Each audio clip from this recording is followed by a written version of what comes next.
aga davai koduloomad, et ma lähen kodust ära väga pikaks ajaks.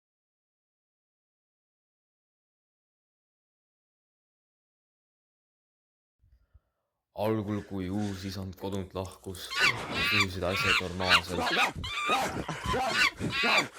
Kuid pärast tükk aega üksinda olemist läks Uhuu raevutsema.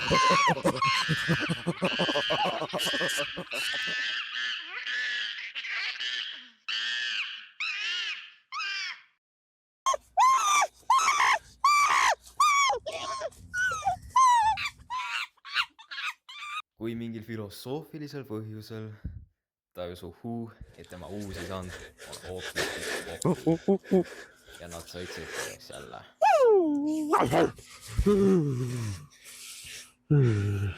Tervitsi.